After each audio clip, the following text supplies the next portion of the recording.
ጌታ ይባረክ። በቀጥታ ወደ ጥናታችን እናልፋለን። 4 ምዕራፍ ነው መዝሙር እንግዲህ እያጠናን ያለ ነው። ዛሬ ከ61 ጀምሮ ነው ከኔ ጋር የምናጠናው። ከ61 ሲጀምር 61 ላይ አንድ በጣም ልብን የሚይዝ ቃል አለ። ወደ አለቱ ምራኝ የሚል ቃል ማለት ነው። እኔ በቃ ምዕራፍ 61ን ሳጠና እሱ ላይ ልቤ በጣም ተይዞ ነበረ። ይሄ መዝሙር 61 እንግዲህ በከፍተኛ ግራ መጋባት ውስጥ ያለና ልቡ የዛለበት ሰው ጩኸት ነው። የሆነ መደበኛ ፎርማል የሆነ የተስተካከለ የተቀነባበረ ጸሎት አይደለም። መዝሙር 61 በጣም በግራ መጋባት ውስጥ ያለ እግዚአብሔር ሆይ አድነኝ ብሎ የሚጮህ ልቡ የዛለበት ሰው አይነት ጩኸት ነው። ቁጥር 2 ላይ ልቤ በዛለ ጊዜ ከምድር ዳርቻ ወደ አንተ እጣራለሁኝ ይላል። ከእኔ ይልቅ ከፍ ወዳለው አለት ምራኝ። ሃሌሉያ። አዲሱ መደበኛ ትርጉም ነው ያነበብኩት። ልቤ በዛለ ጊዜ ልብ ይዝላል። አያችሁ፣ ዳዊት ልቡ ዛለበት። ልቤ በዛለ ጊዜ አለ ከምድር ዳርቻ ወደ አንተ እጣራለሁኝ። እንደውም አንድ ትርጉም ከሞት መንደር ከሞት ጫፍ ሆኜ ወደ አንተ እጣራለሁኝ የሚል አይነት ትርጉም አይቻለሁኝ። እዛ ሌቭል ላይ ሆኜ እዛ ግራ መጋባት ውስጥ እዛ ጭንቀት ውስጥ ሆኜ ወዴት እሄዳለሁ? ወደ አንተው እጣራለሁኝ። ከዛ የሚያስፈልገኝ ነገር ምንድን ነው አለ? ከእኔ ይልቅ ከፍ ወዳለው አለት ምራኝ ይላል። አያችሁ፣ ዳዊት እግዚአብሔር ካልመራው በቀር ወደዚያ አለት እንደማይደርስ ያውቃል። ወዳጆቼ፣ ወደ አለቱ ለመድረስ ከእኔ ይልቅ ከፍ ወዳለው አለት መድረስ እፈልጋለሁኝ አለ። ግን ያንተ እርዳታ ያንተ ምሪት ያስፈልገኛል። ምራኝ ወደዛ አለት አለ። ሰው እግዚአብሔር ካልመራው በስተቀር ወደ አለቱ መድረስ አይችልም። አለት የመጽናት ምልክት ነው። አለት ከአደጋ የመጠበቅ የፕሮቴክሽን ምልክት ነው። አለት ከፍ ብሎ የመኖር ህይወት ነው። ወደዛ ከፍ ወዳለ አለት ግን መድረስ የሚቻለው በእግዚአብሔር እርዳታ ብቻ ነው። ያ አለት ደግሞ ክርስቶስ ኢየሱስ ነው። አንደኛ ቆሮንቶስ ምዕራፍ 10 ቁጥር 4 ላይ ሐዋርያ ጳውሎስ እንደዚህ ያለ ይከተላቸው ከነበረው ከመንፈሳዊው አለት ጠጥተዋልና ብሎ ያም አለት ክርስቶስ ነበረ ብሎ በግልጽ ያስቀምጠልናል። ስለዚህ ዳዊት ከኔ ከፍ ያለ አለት አለ ብሎ ያንን አለት ይጠማል። ዳዊት ንጉስ ነው። ዳዊት የከበረ ሰው ነው። ዳዊት ከእግዚአብሔር ጋር መልካም የሆነ ሪሌሽንሽፕ ያለው ሰው ነው። ዳዊት በእግዚአብሔር የተወደደ እግዚአብሔር እንደ ልቤ ያለው ሰው ነው። ግን ከኔ ከፍ ያለ አለት አለ። ወደዚያ አለት መድረስ ነፍሴ ትጠማለች። ግን ወደዛ አለት ደግሞ ለመድረስ የእግዚአብሔር እርዳታ እንደሚያስፈልገኝ አውቃለሁ ይላል። እግዚአብሔር ካረዳ ያንን አለት ማየትም መቅረብም መድረስም አይቻልም። ዮሐንስ ወንጌል ምዕራፍ 6 ቁጥር 44 ላይ ጌታ እንደዚህ ያለ የላከኝ አብ ከሳበው በቀር ወደ እኔ ሊመጣ የሚችል የለም፣ እኔም በመጨረሻው ቀን አስነሳዋለሁኝ አለ። አያችሁ፣ ለዛ ነው ሁል ጊዜ ለምሳሌ ሰዎችን ጥሪ ስናደርግ ጌታ ኢየሱስ ክርስቶስን እንደ ግል አዳኛቸው አድርገው እንዲቀበሉ ጥሪ ስናደርግ እንድትጸልዩ በልባችሁ እንድትቃትቱ እንድትማልዱላቸው ብዙ ጊዜ የምናገረው ለዛ ነው። ለሰዎች ወንጌል ስንመሰክር እግዚአብሔር እንዲረዳቸው መጸለይ ያለብን ወገኖቼ። ምክንያቱም እግዚአብሔር ካረዳው በስተቀር ሰው ወደ አለቱ መድረስ አይችልም። አለቱ ክርስቶስ ነው። እርዳኝ አለ። በቃ ከኔ ከፍ ወዳለው አለት መድረስ እንድችል እርዳኝ አለ። ጌታ ምን አለ? የላከኝ አብ ከሳበው በቀር ወደ እኔ የሚደርስ የለም አለ። እኔ ደግሞ በመጨረሻ ቀን አስነሳዋለሁ አለ። ዮሐንስ ወንጌል ምዕራፍ 6 እዛው ምዕራፍ ላይ ቁጥር 37 ላይ አሁንም ጌታ እንደዚህ አለ፣ አብ የሚሰጠኝ ሁሉ ወደ እኔ ይመጣል። አያችሁ፣ ሰዎችን ማዳን የኛ አይደለም። እኛ ምስክሮች ነን። ያየነውን መዳን የቀመስነውን የጌታን ቸርነት፣ ጌታ ቸር እንደሆነ ቀምሳችሁ እንደሆነ አይደል ያለን ጴጥሮስ። የቀመስነውን ቸርነት እንናገራለን፣ የሆነልንን መዳን እንናገራለን፣ ጌታ እንዴት እንዳስመለጠን። ዮሐንስ እንዳለው እኛ ያየነውን የሰማነውን እጆቻችንም የዳሰሱትን ስለ ሕይወት ቃል እሱን ነው የምንነግራችሁ አለ። እኛ ጠበቆች አይደለንም፣ እኛ አዳኞች አይደለንም። እኛ በሰዎች ጨለማ ላይ ብርሃን ማብራት አንችልም። እኛ የሰዎችን ልብ በሽታ መደገፍ አንችልም። እሺ እንዲሉ ማድረግ አንችልም። እኛ የምንችለው የሆነልንን ያየነውን የቀመስነውን የዳንበትን ቸርነቱን፣ ምሕረቱን፣ ፍቅሩን እሱን ብቻ መናገር ነው የምንችለው። እጆቻችን የዳሰሱትን ጌታ ከየት እንዳነሳን፣ ጌታ ምን እንዳደረገልን፣ እንዴት እንዳዳነን፣ እንዴት ሰላም እንደሰጠን እሱን ብቻ ነው መናገር የምንችለው እኛ። ከዛ በኋላ ግን ማዳን የእግዚአብሔር ነው። አብ ከሳበው በቀር ወደ አብ የሚመጣ የለም። አብ የሚሰጠኝ ሁሉ ወደ እኔ ይመጣል አለ ጌታ። ስለዚህ አብ እንዲስባቸው መጸለይ ያለብን እየመሰከርን፣ አደሴም ታይም አብ እንዲስባቸው መጸለይ ያለብን እየመሰከርን። ሐዋርያ ጳውሎስ እንደዚህ ያለ በልባችን ላይ ያለውን ጨለማ ብርሃን ይሁን ያለ እሱ እግዚአብሔር ነው አለ። አያችሁ፣ እኛ እየተናገርን ጨለማ ምንገፍኛ አይደለንም። ሀሳባቸው ለታወረባቸው ሰዎች ነው እኛ እኮ የምናወራው። ሊረዱን አይችሉም። እንዲረዱ የሚያደርግ ጨለማውን የሚገፍ መንፈስ ቅዱስ ነው። ስለዚህ አብረን ልንጸልይ ልንማልድ ልንቃትት ያስፈልጋል። ፎርዛት ማተር ወንጌል ስንመሰክርም አይደለም መጸለይ ያለበት፣ ወይንም ነፍሳት ጥሪ ስናደርግ ብቻ አይደለም መጸለይ ያለበት። አስቀድመን በቤታችን ሆነን ማልደን ነው መምጣት ያለብን። ለምሳሌ ወደዚህ ፕሮግራም ስንመጣ ይህንን ፕሮግራም ስናስብ እዚህ ፕሮግራም ላይ አዳዲስ ሰዎች ገብተው ጌታ ኢየሱስ ክርስቶስን መቀበል እንዲችሉ የምንናገረውን ነገር መረዳት እንዲችሉ አስቀድመን በጸሎታችን ሰዓት በቤታችን አስቀድመን በዚህ ፕሮግራም ለሚድኑት ሰዎች መጸለይ ያስፈልጋል። አብ ከሳበው በቀር ወደ እኔ የሚመጣ የለም፣ አብ የሚሰጠኝ ሁሉ ወደ እኔ ይመጣል አለ በእነዚህ በሁለቱ ክፍሎች። ለዚህ ነው ዳዊትም እርዳኝ አለ። ከእኔ ከፍ ወዳለው አለት መድረስ እንድችል እርዳኝ፣ ወደ አለቱ ሳበኝ ይለዋል ማለት ነው። ምክንያቱም ሰው ከኃጢአት የተነሳ ፈጽሞ ስለታወረ እግዚአብሔር አይኖቹን ካልከፈተለት አለቱን ክርስቶስን ማየት አይችልም። ጌታ አይኖችን እንዲከፍት መጸለይ ያስፈልጋል። ቁጥር 3 ላይ አንተ መጠጊያዬ ከጠላትም የምተገንብህ ጽኑ ግንብ ሆነኛል ይላል አዲስ መደበኛ ትርጉም። አንተ መጠጊያዬ ከጠላትም የምተገንብህ ጽኑ ግንብ ሆነኛል። አያችሁ፣ ዳዊት የነገው መተማመኑን የሚቀዳው ከትናንትናው ከእግዚአብሔር ማዳን ውስጥ እየሳበ ነው። አንተ መጠጊያዬ ያለው አንተ የወደፊቱ መጠጊያዬ ነህ።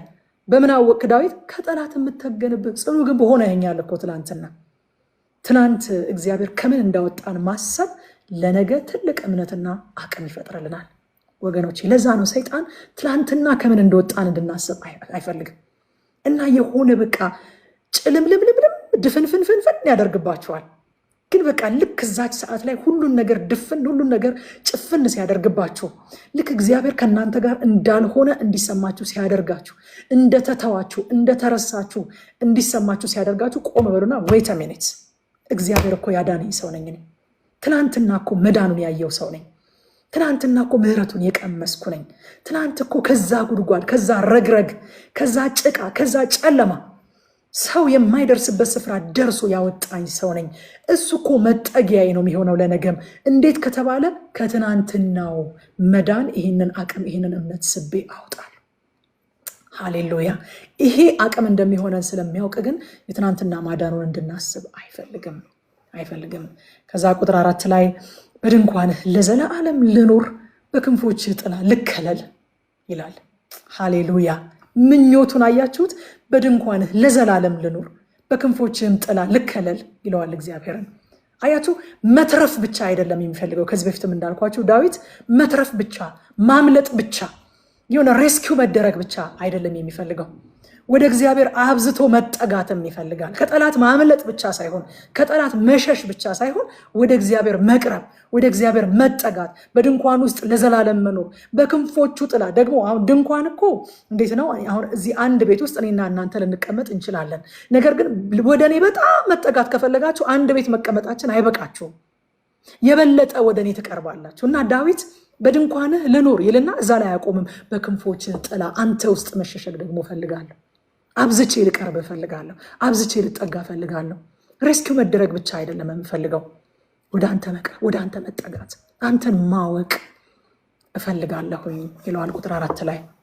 እዛ ከቁጥር 5 እስከ 7 ያለው ክፍል ከግላዊ ሐሳብ ወደ ንጉሳዊ ሐሳብ ሲያልፍ እናየዋለን። እንደ አንድ ግለሰብ ሳይሆን እንደ ንጉስ ደግሞ ያወራናል ከ5 እስከ 7። ግን ክፍሉ ስለ ንጉስ ዳዊት ቢናገርም ከዛ ያለፈ ትርጓሜ እንዳለው ግን ማየት እንችላለን ሄደን ስናነበው። በእግዚአብሔር ፊት ለዘላለም ይንገስ ይላል። ስለ ንጉሱ ያወራና ስለ ራሱ ንግስና ይመስላል ሲያወራ፣ ግን ትንቢታዊነት እንዳለው የምናውቀው በእግዚአብሔር ፊት ለዘላለም ይንገስ። ለዘላለም የሚነግስ ምድራዊ ንጉስ የለም። ለዘላለም ይንገስ ይላል። ሉቃስ ወንጌል ምዕራፍ 1 ቁጥር 32 እስከ 33 ድረስ ይሄ የዘላለም ንጉስ በዳዊት ዙፋን የሚነግሰው የዘላለም ንጉስ ማን እንደሆነ ያሳየናል። እርሱ ታላቅ ይሆናል ይላል ሉቃስ 1 ከ32 እስከ 33። እርሱ ታላቅ ይሆናል፣ የልዑል ልጅም ይባላል። ጌታ አምላክም የአባቱን የዳዊትን ዙፋን ይሰጠዋል፣ በያዕቆብ ቤትም ላይ ለዘላለም ይነግሳል፣ ለመንግስቱ መጨረሻ የለውም። አያቱ ዳዊት የዙፋኑን ዘላለማዊነት የንግስናውን መጨረሻ አለመኖር ዘላቂነት ዘላለማዊነት የሚያወራው የሚያየው በክርስቶስ ኢየሱስ ውስጥ ነው። እሱማ ስጋ ለባሽ ነው፣ ለዘላለም እንደማይነግስ የታወቀ ነው። ነገር ግን ያ የዳዊት ዙፋን ለዘላለም ጸንቶ የሚኖርበት አንድ ንጉስ እንደሚመጣ ግን ታውቆታል። ስለዚህ ንጉስ ለዘላለም ይንገስ ይላል። ያ ለዘላለም በዳዊት ዙፋን የሚነግሰው ደግሞ ኢየሱስ ክርስቶስ ነው። እዚህ ስፍራ ላይ እንግዲህ ዳዊት በከፍተኛ ግራ መጋባት ውስጥ ሆኖ ልቡ ዝሎበት ወደ እግዚአብሔር በመጮህ ነው ጸሎቱን የሚጀምረው። ከዛ በኋላ ወደ አለቱ ለመድረስ ያለውን ጥማት ያሳየናል። ከዛ ለዘላለም የሚነግሰውን ንጉሥ ካየ በኋላ ሲዘጋ በምስጋና በታላቅ አምልኮ ጸሎቱን ይጨርሳል ማለት ነው። ስቃይ ውስጥ ሆኖ ጀመረ። ወደ አለቱ መጠጋትን ተጠማ። የዘላለሙን ንጉሥ አየው። በምስጋና ጸሎቱን ጨረሰ።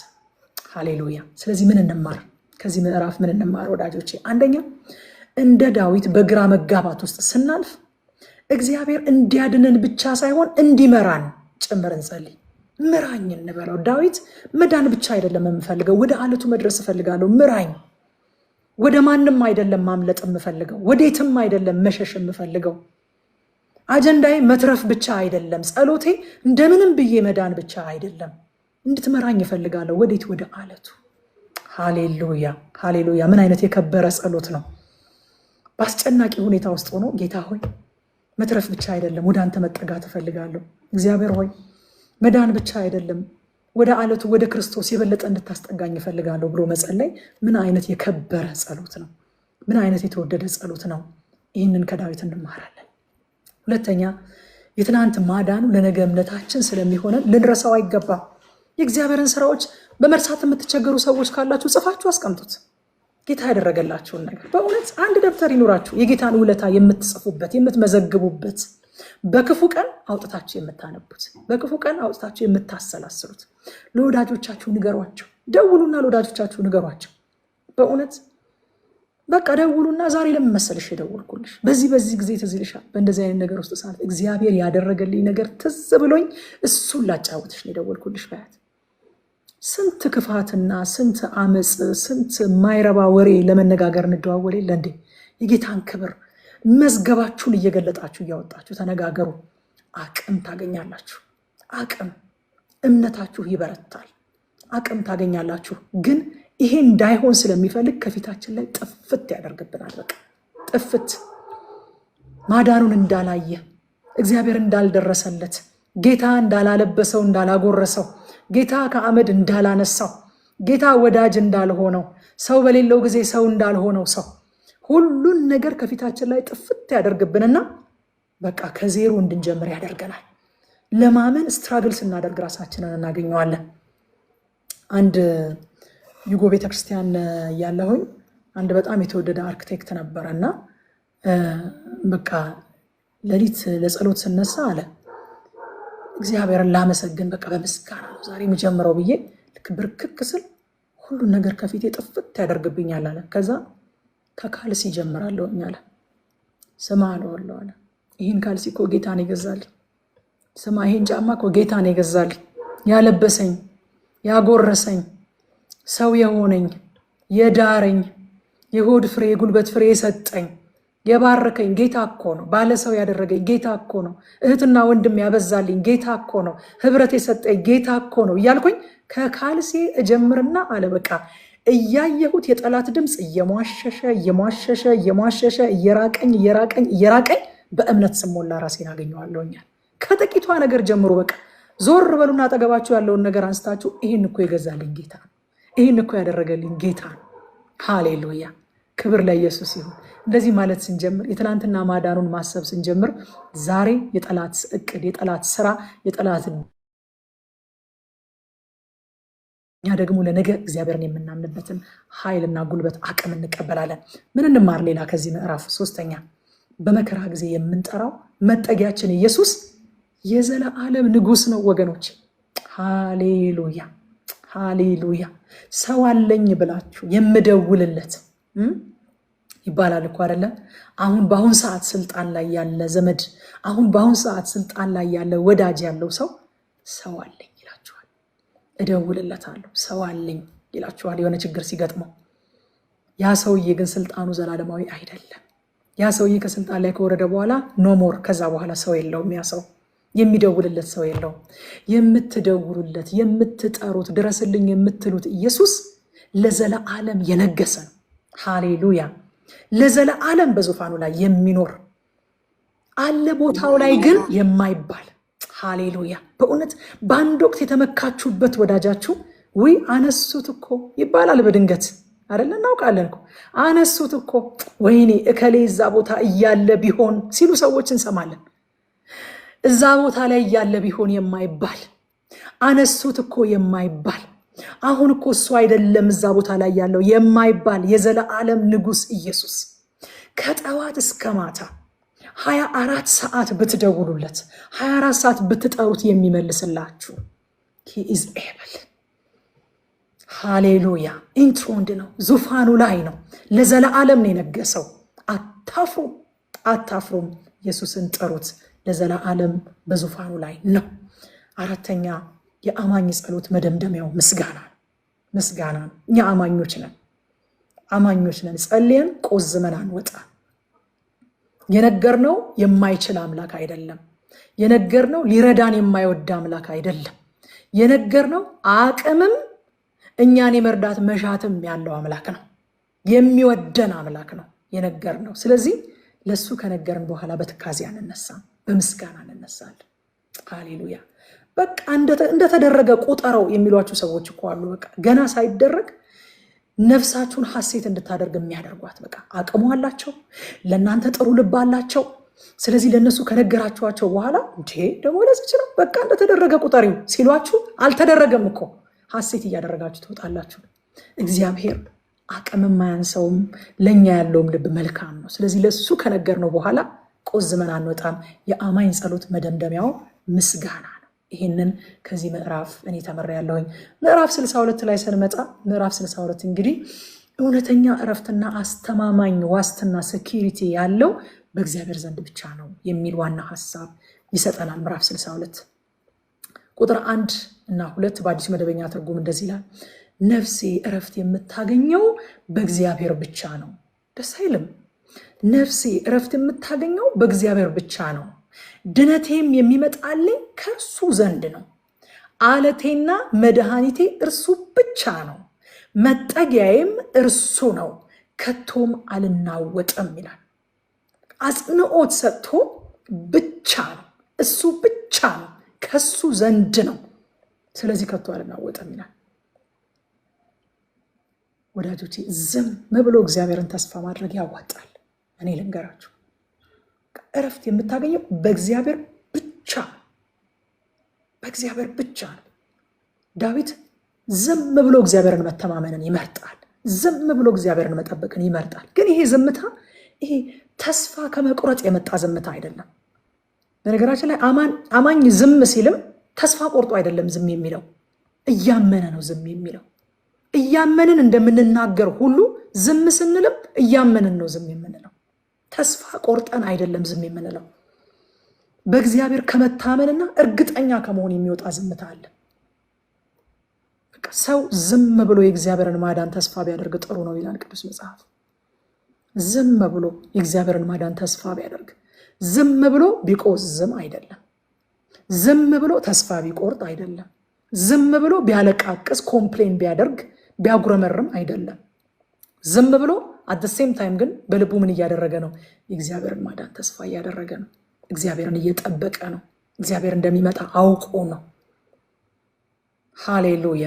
በተስፋ መቁረጥ ሳይሆን በተስፋ ነው ዝም የምንለው እኛ። ስሙ ይባረክ። ተስፋችን ስሙ ይባረክ። አለቴ ነው ይላል። ምን ማለቱ ነው? እንዳልናወጥ የሚያጸናኝ አለቴ ነው። አለቴ ነው። ማቴዎስ ወንጌል ምዕራፍ 7 ላይ ጌታ አስታወሳችሁ የእግዚአብሔርን ቃል ሰምቶ ስለማያደርግና የእግዚአብሔርን ቃል ሰምቶ ስለሚያደርግ ሰው የተናገረው ምሳሌ ነበር። ቃሌን ሰምቶ የማያደርግ ቤቱን በአሸዋ ላይ የገነባ ሰው ይመስላል። ነፋስም መጣ፣ ጎርፍም መጣ፣ ያንን ቤት መታው፣ ወደቀ፣ አወዳደቁም ታላቅ ሆነ ይላል። ለምን? አሸዋ ላይ ነው ያ ቤት የተሰራው። ቃሌን ሰምቶ የሚያደርገው ሰው ደግሞ ቤቱን በአለት ላይ እየሰራ ይመስላል አለ። ንፋስም መጣ፣ ጎርፍም መጣ። አያችሁ፣ ለሁለቱም ንፋስና ጎርፍ ይመጣል። ቤታችሁን በምን ላይ ነው የሰራችሁት የሚለው ነው እንጂ ልዩነት የሚያመጣው ንፋስ አይመጣባችሁም ጎርፍ አይመጣባችሁም የሚል ዋስትና የእግዚአብሔር ቃል አይሰጥም። ወዳጆች፣ ለምን ዋሻችኋለሁ? ለምን እንዋሻችኋለን? ነገ ንፋስ ሲመጣ ለምትወቅሱን ነገር። ስለዚህ ማቴዎስ ወንጌል ላይ ያለውን ጌታ የተናገረውን ምሳሌ እየተናገርኩኝ ነበረ። ቤቱን በአለት ላይ የሰራው ሰውና ቤቱን በአሸዋ ላይ የሰራው ሰው ምሳሌ። ሁለቱም ዝናብ መጥቶባቸዋል፣ ሁለቱም ጎርፍ መጥቶባቸዋል፣ ንፋስ መጥቶባቸዋል። ነገር ግን የዛኛውን ቤት አወዳደቁን ታላቅ ያደረገው ምንድን ነው ከተባለ ቤቱን የሰራው በአሸዋ ላይ ስለሆነ ነው። ይሄኛው ደግሞ ቃሉን አድራጊ ስለሆነ ቤቱን በአለት ላይ ስለሰራ ያን ቤት ጸንቶ ቆመ ይላል። አያችሁ፣ አለት ጸንቶ የመቆም ምሳሌ ነው። እንዳልናወጥ የሚያጸናኝ አለቴ ነው የሚለን ዳዊት። እግዚአብሔር አለቴ ነው ይላል፣ አልናወጥም፣ የሚያጸናኝ እሱ ነው። ደግሞ መድኃኒቴ ነው ይላል። ዴሊቨር የሚያደርገኝ የሚታደገኝ የሚያድነኝ መድኃኒቴ ነው እግዚአብሔር ይላል። ከዛ መጠጊያዬ ነው ይላል። ደግሞ መጠጊያዬ ነው፣ የሚሸሽገኝ የሚጠብቀኝ ፕሮቴክት የሚያደርገኝ መጠጊያዬ ነው እግዚአብሔር ይላል። እግዚአብሔር ለእኔ ይህን ሁሉ ስለሆነልኝ ከቶ አልናወጥም ይላል መጨረሻ ላይ። ሃሌሉያ። እግዚአብሔር እንደ አሕዛብ አማልክት አይደለም። ዛሬ ዶክተር ማሙሻ ፋንታ ሲያገለግል እዛ ቸርች ነበርኩኝና ምን እያለ ነበረ? እግዚአብሔር ሁሉን ቻይ ነው የሚለውን የእግዚአብሔርን ባህሪያት እያስተማረ ነበርና እግዚአብሔር ሁሉን ቻይ ነው ስንል የአሕዛብ አማልክት እንደዛ አይደሉም አለ መጽሐፍ ቅዱስ። እንደዛ አድርጎ ስፔሲፊክ መናገር ያስፈለገው የአሕዛብ አማልክት እንደዛ አይደሉም። አንዱ ዝናብ ይሰጣል ተብሎ ሲመለክ፣ ሌላኛው ደግሞ ልጅ ይሰጣል ተብሎ ይመለካል። ዝናብ የሚሰጠው ልጅ ይሰጣል ተብሎ አይታመንም፣ አይችልም። ራሳቸው አምላካቸውን ለሁሉ ነገር አያምኑትም። ስለዚህ አሕዛብ በጣም ብዙ አምላክ ያስፈልጋቸዋል። ልጅማ እንትና ነው የሚሰጠው፣ የፍቅር አምላክማ ያኛው እንትና ነው፣ የሃርቨስት ደግሞ የሚሰጠው ሌላ ነው። አያችሁ፣ ለእያንዳንዱ ነገር የተለያየ አምላክ ነው ያላቸው። እግዚአብሔር ግን አለ ዳዊት አለቴ ነው፣ መድኃኒቴ ነው፣ መጠጊያዬ ነው፣ ሁሉ ነገሬ ነው። ስለዚህ አልናወጥም። ሃሌሉያ። ሁሉ ነገሬ ስለሆነ እግዚአብሔር አልናወጥም። እግዚአብሔር ሁሉ በሁሉ ነው። ይህንን ደግሞ ማን ያደርግልኛል አልልም። ይህንን ደግሞ ማን ይሆነኛል አልልም። እግዚአብሔር ሁሉ ነገሬ ነው። ስለዚህ አልናወጥም። ከዛ ከቁጥር 3 እስከ 4 ድረስ ያለው የጠላታችንን ባህሪ ይናገራል። ዳዊት የጠላቶቹን ባህሪ ሲናገር አደሴም ታይም የጠላትን አጠቃላይ ካራክተር እየተናገረ ነው ያለውና የመጀመሪያው በጣም የገረመኝ ቀን ጠብቆ ጥቃት ይሰነዝራል። አይገርማችሁም? ነገር ባዘመመ ጊዜ ጥቃት ይሰነዝራል። የጠላት ባህሪው እንደዚህ ነው። እኔ ከእግዚአብሔር ባህሪ የምወደው ነገር ያዘመመበትን ሰው፣ ነገር የከፋበትን ሰው፣ ቀን የጎደለበትን ሰው፣ ሰዎች ፊታቸውን ያዞሩበትን ሰው አብልጦ ይጠጋጋዋል ጌታ። አይገርማችሁም? በጣም የምወደው የእግዚአብሔር ባህሪ እሱ ነው። አብልጦ ይጠጋጋዋል። ጠላት ደግሞ ተቃራኒ አይደለም። ተቃራኒ ስለሆነ ባህሪው ነገር ሲከፋባችሁ፣ ሁኔታ ሲጠምባችሁ፣ የሆነ ነገር ሲደራረብባችሁ የዛን ጊዜ ጠብቆ ጥቃት ይሰነዝራል። ሁለተኛስ ምንድን ነው ባህሪው አለ? በአፉ እየመረቀ በልቡ ይረግማል። ሸንጋይ ነው። ይህንን ነገር ይነግረናል ዳዊት ማለት ነው። ከዛ ከቁጥር 5 እስከ 7 ድረስ ዳዊት ነፍሱን ሲሰብካት እናገኘዋለን። በአዲስ መደበኛ ትርጉም ላንብብላችሁ። በጣም የምወደውና ሁልጊዜ ማታ ማታ መጽሐፍ ቅዱሴን ወደዋለሁኝ ስል የማስበው የእግዚአብሔር ቃል ክፍል ይሄ ነው። እንደዚህ ይላል፣ ነፍሴ ሆይ አርፈሽ እግዚአብሔርን ብቻ ጠብቂ። አያችሁ፣ ለሰው አይደለም ይሄንን እየሰበከ ያለው።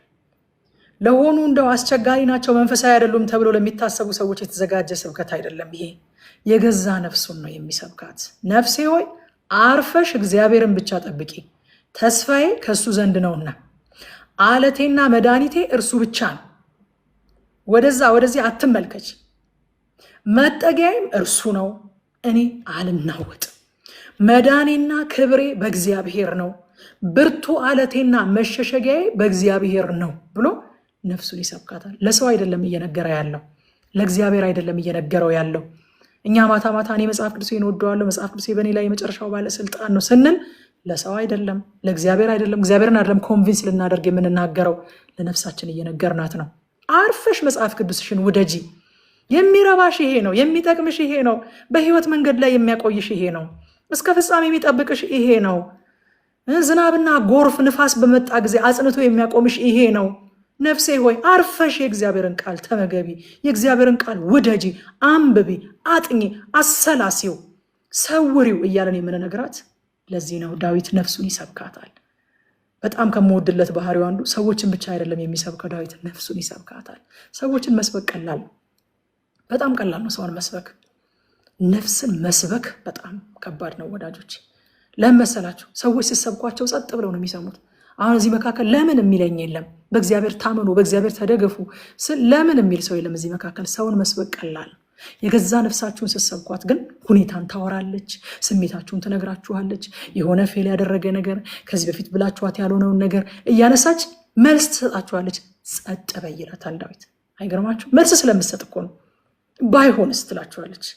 እንደዚህ ቢሆንስ፣ ቢብስበትስ፣ ነገሩ እየከፋ ቢሄድስ፣ እንትና ባይመልስልህስ፣ መልስ ሰጣችኋለች ከውስጥ ሆና። ነፍሴ ሆይ አርፈሽ እግዚአብሔርን ብቻ ጠብቂ። አላርፍ ያለች ነፍስ አትታያችሁም? እዚህ ውስጥ አርፈሽ እግዚአብሔርን ጠብቂ ብሎ ይሰብካታል። ነፍስ መሰበክ አለባት። እኔ በዚህ በጣም ነው የማምነው። በጣም ልክ ሰውን እንደምሰብከው ነፍሴን እሰብካታለሁ። መንገድ ላይ የሄድኩኝ ድራይቭ እያደረኩኝ እሰብካታለሁ ነፍሴን። ስታጉረመረም፣ ግራ ስትጋባ፣ ሁኔታን ስታይ ግን ይሄ ነገርስ እንዴት ነው ስትል ኮስችን ማድረግ ስትጀምር፣ ስታጠይቀኝ እሰብካታለሁኝ መንገድ ላይ። አርፈሽ እግዚአብሔርን ጠብቂ፣ አርፈሽ እግዚአብሔርን ጠብቂ። መሰበክ አለባት። ኢንፋክት ሌሎችን ከመስበካችን በፊት የገዛ ነፍሳችንን የእግዚአብሔርን የተስፋ ቃል ልንሰብካት ይገባል። ነፍስ ትሰማለች፣ ትሰማለች ወዳጆች። እምነት ከመስማት ነው፣ መስማትን በእግዚአብሔር ቃል።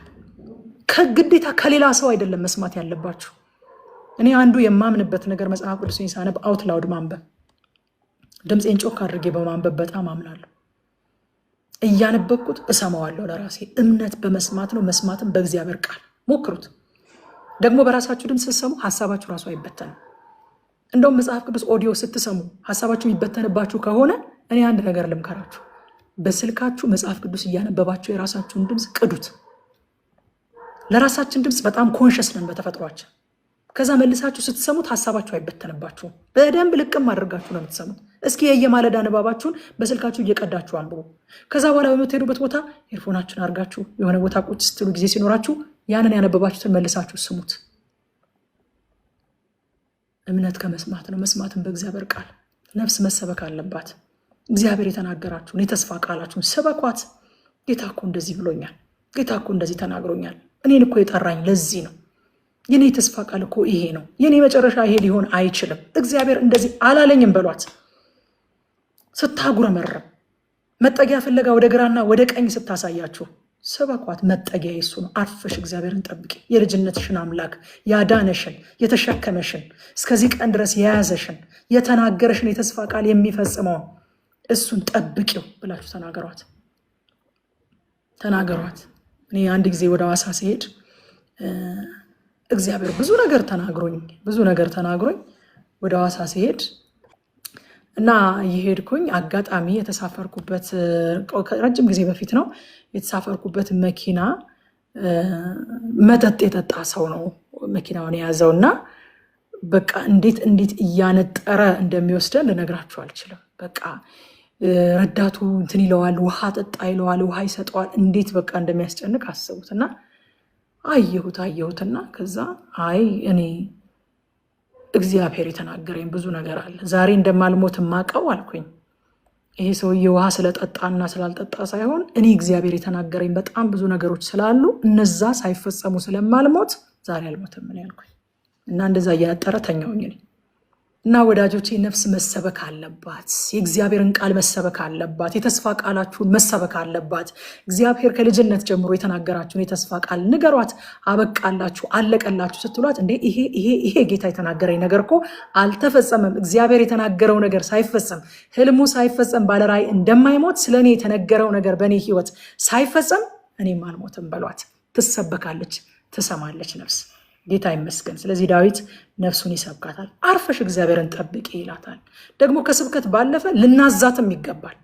ትታዘዛለች። ልናዛት አርፈሽ ቁጭ በይ ይላታል።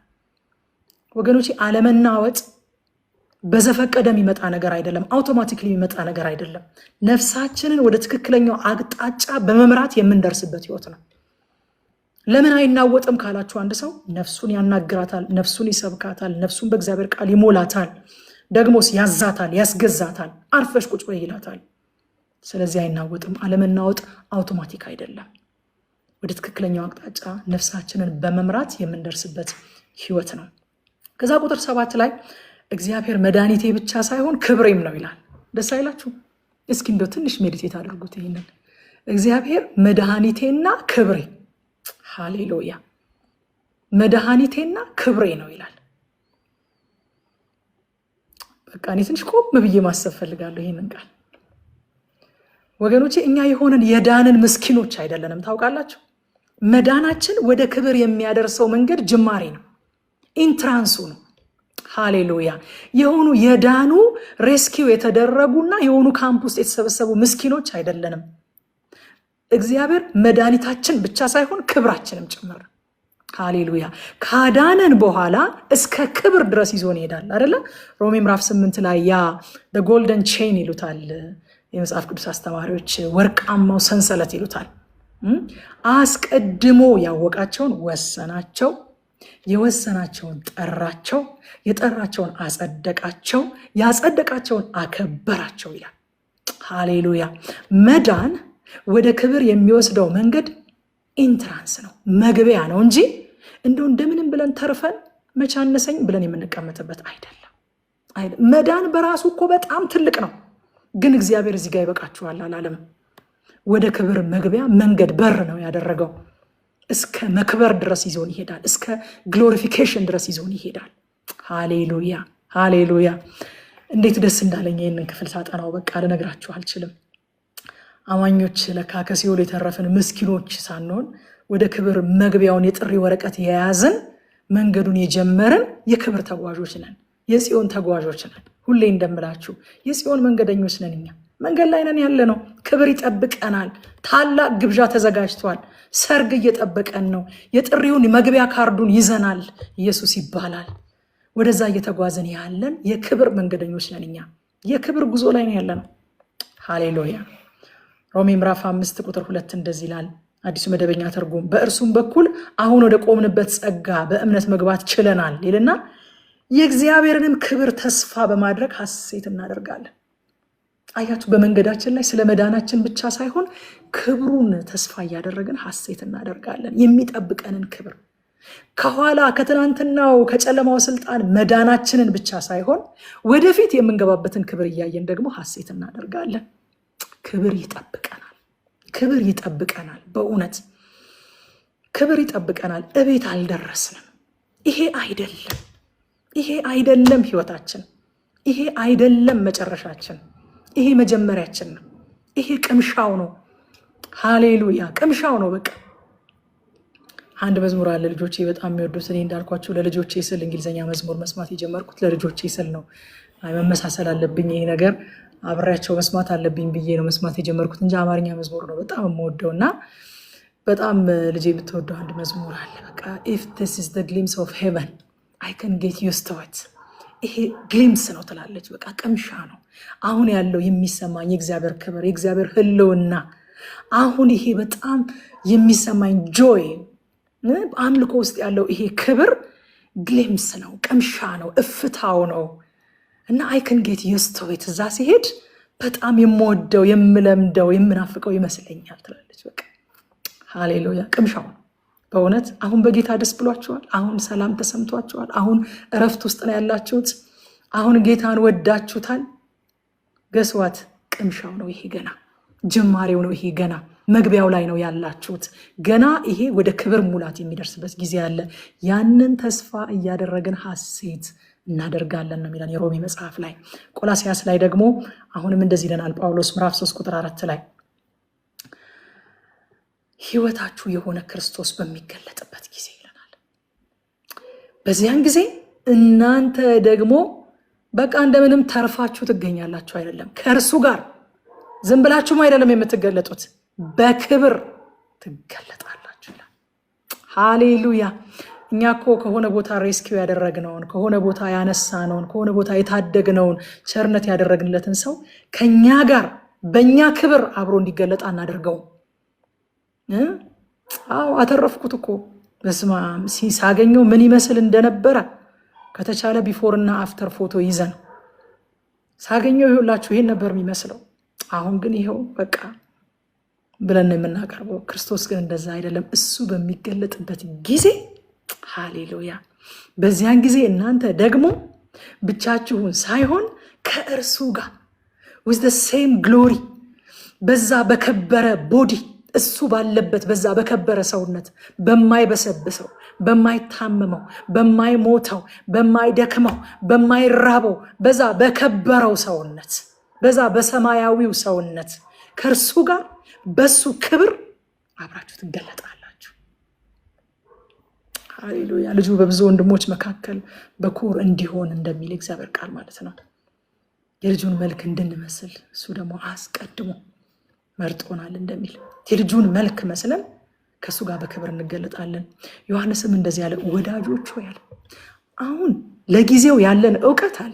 እኔ በቃ እንደዚህ እያደረኩ ነው መጽሐፍ ቅዱስ ሳነብ እንደዚህ ነው የምሰማቸው፣ የሚናገሩትን ነገር እንደዚህ ነው የምሰማቸው። አሁን ለጊዜው ባለን መረጃ መሰረት እስካሁን ያለን እውቀት እንደሚያሳየው የእግዚአብሔር ልጆች ነን። ገና ምን እንደምንሆን አልታወቀም። ገና ምን እንደምንሆን አልታወቀም። ነገር ግን አንድ ነገር ደግሞ እናውቃለን፣ እሱ በሚገለጥበት ጊዜ እሱን እንደምንመስል እናውቃለን። ሃሌሉያ።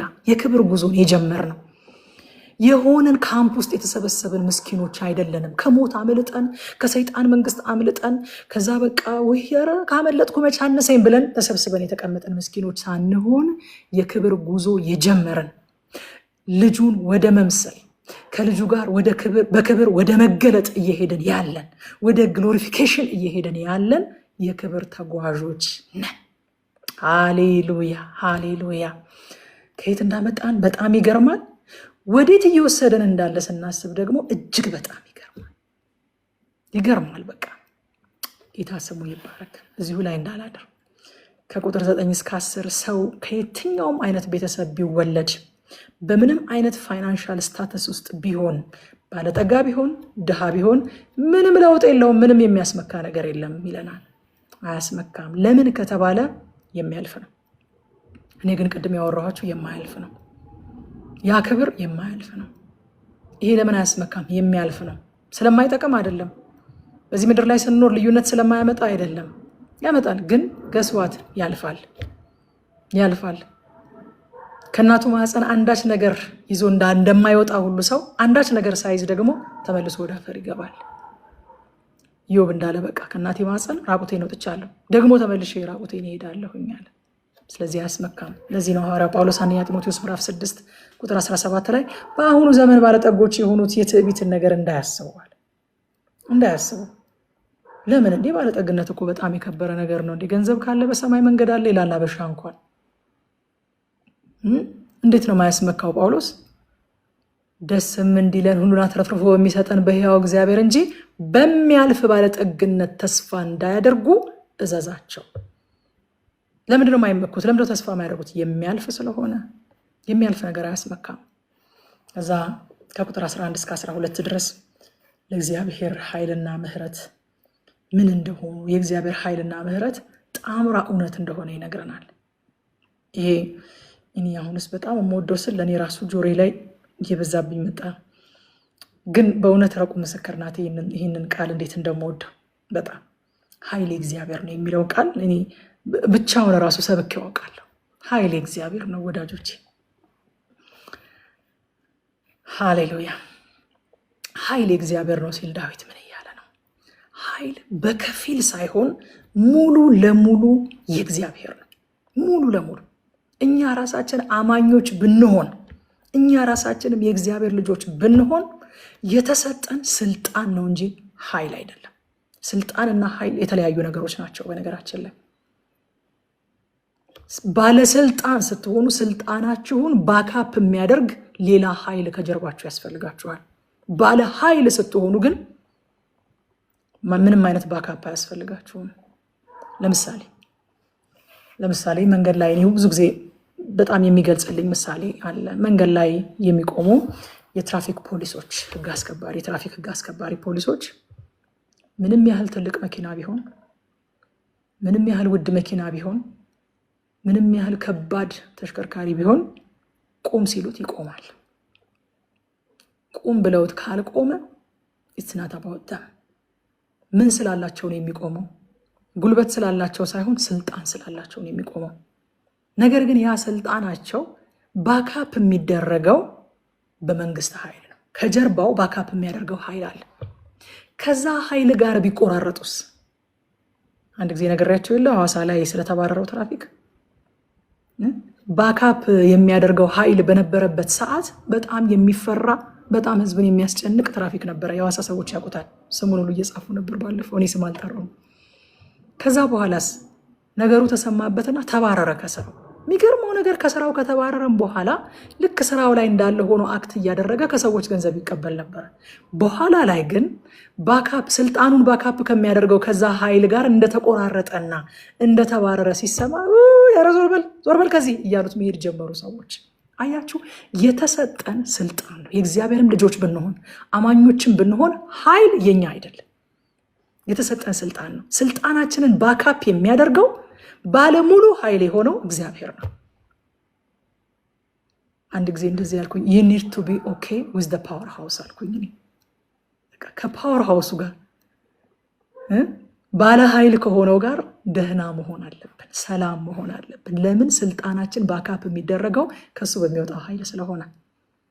ከሱ ጋር ከተቆራረጥን ባዶ ንግግር ነው የሚሆነው፣ ባዶ ንግግር ነው የሚሆነው። የተሰጠን ስልጣን የሚሰራው በቀጥታ ከእግዚአብሔር በሚለቀቅ ኃይል ነው። በቀጥታ ኤቭሪዴይ እግዚአብሔር ኃይልን ለማንም የማንም እጅ ላይ ሙሉ ለሙሉ አያስቀምጥም።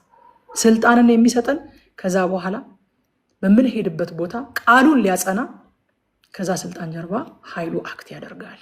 ኃይል የእግዚአብሔር ነው። በከፊል ሳይሆን በሙላት ኃይል እግዚአብሔር ነው። ስልጣን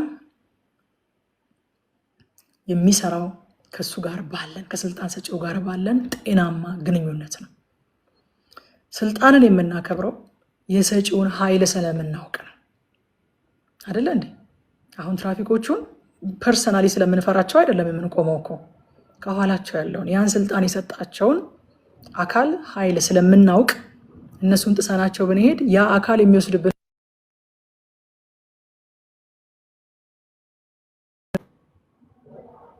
ጌታ ይገስጸው። ሊዋጋን ሙከራ ያደርጋል ግን አይችልም። ከዛ በኋላ ግን በጣም ያስደስተኝ ደግሞ እኔ ባላንሱ በቃ ኃይል የእግዚአብሔር ነው ብሎ አይዘጋም። አይገርማችሁም?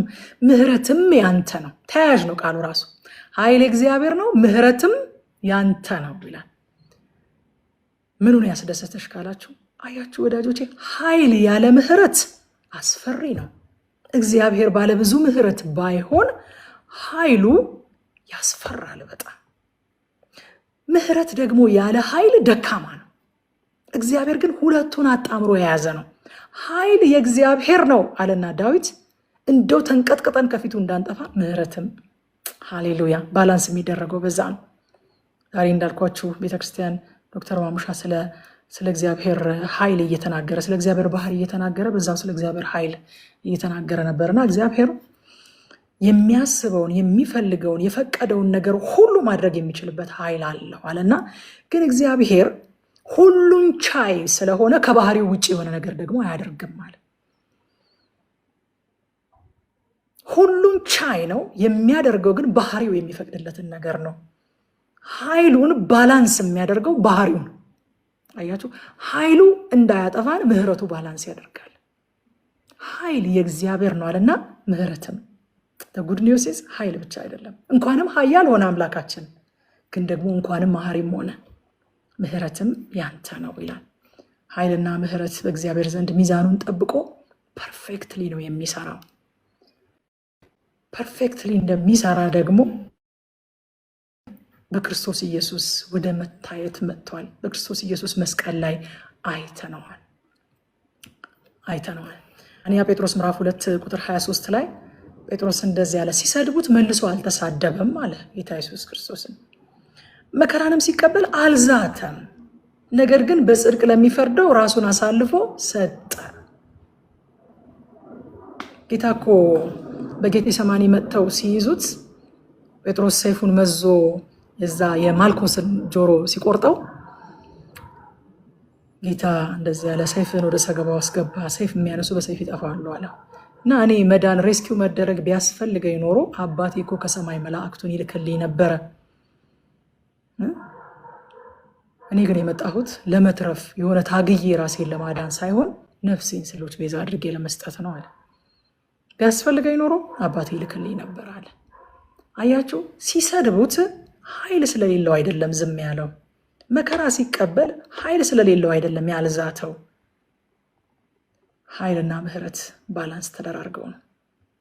ድነታችን እውን የሆነው ኃይል በምህረት ስለተያዘ ነው፣ በምህረት ሃንድል ስለተደረገ ነው እንጂ ጌታ ኢየሱስ ክርስቶስ ኃይል አንሶት አይደለም በጠላቶቹ ታልፎ የተሰጠው። ስለዚህ ምን እንማር ከዚህ ክፍል? አንደኛ፣ በጭንቅ ሳይሆን ተስፋ በመቁረጥ ሳይሆን በመተማመን እግዚአብሔርን እንጠብቅ።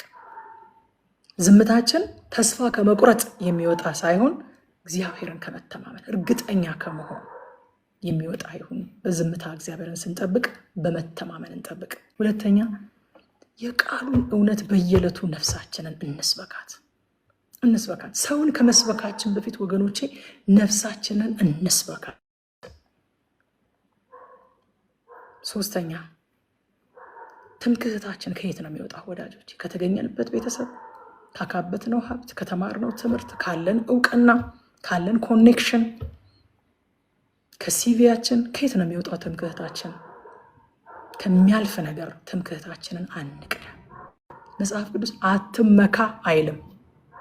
የሚመካ ግን በእግዚአብሔር ይመካ። ትምክህታችን ራሱ እግዚአብሔር ይሁን። ትምክህት ያስፈልገዋል ሰው፣ ግን ሲመካ በማን ይመካ? በእግዚአብሔር ይመካ።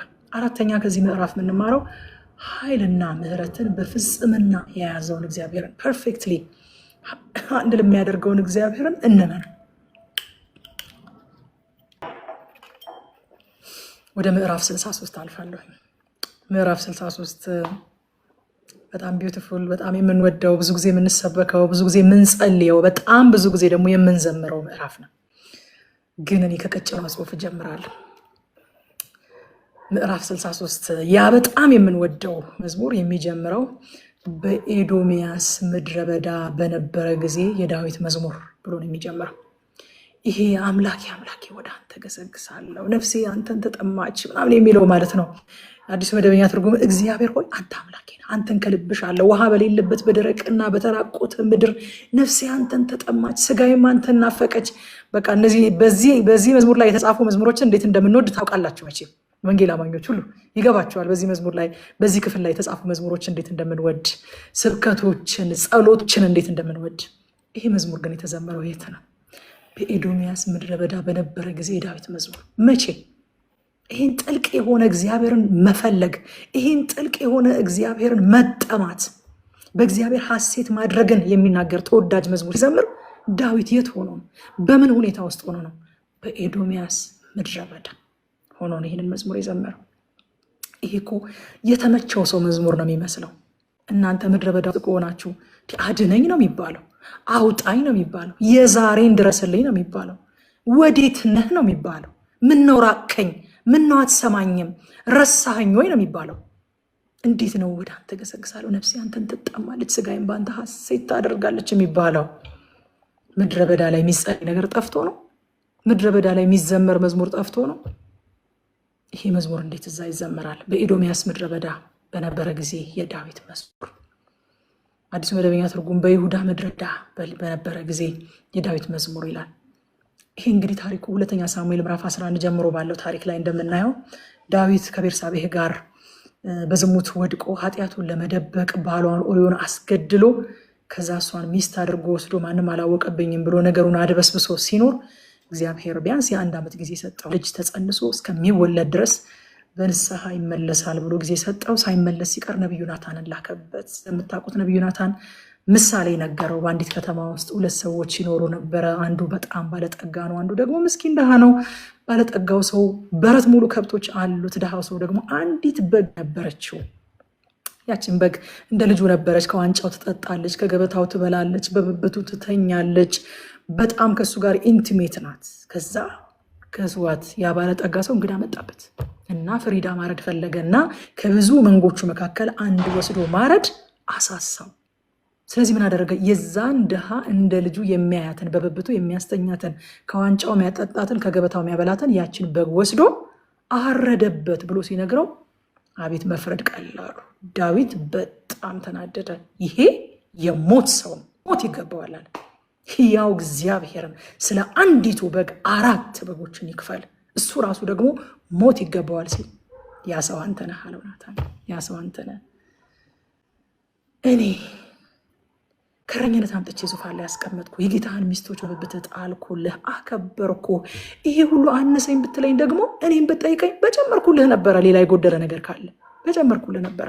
አንተ ግን ኬጢያውን ኦሪዮን አስገድለህ ማንም አያውቅም ብለህ ሚስቱን ለራስህ ወሰድካት። በዚህም ምክንያት ደግሞ ለእግዚአብሔር ጠላቶች የስድብ ምክንያት ሆነሃል። እግዚአብሔርን አሰደብከው። አይገርማችሁም? እግዚአብሔር እንደ አባት አንቺ አሰደብሽኝ እንደሚሉት አባቶቻችን አሰደብከኝ አለው። እግዚአብሔር አሰደብከኝ። ከዛም በቃ ኃጢአት በፊቴ ነው እግዚአብሔርን በድያለሁ ብሎ ሲንበረከክ፣ እሺ አሁንም ስላመንክ ኃጢአትህን አትሞትም አለ። አትሞትም ግን የተወለደ ልጅ ይሞታል። ከዛ በኋላ ኮንሲኮንሶችን ነገረው። ሰይፍ ከቤትህ አይጠፋም፣ የገዛ ዘመድህ አንተ በጓዳ ያደረግከውን ነገር በአደባባይ ያደርግብሃል ብሎ አቤሴሎም የሚያደርግበትን ነገር ሰይፍ ከቤቱ እንደሚነሳ የዛች ኃጢአት ኮንሲኮንስ በነገራችን ላይ የወለደው ልጅ የሞተበት በዛ ምክንያት ነው።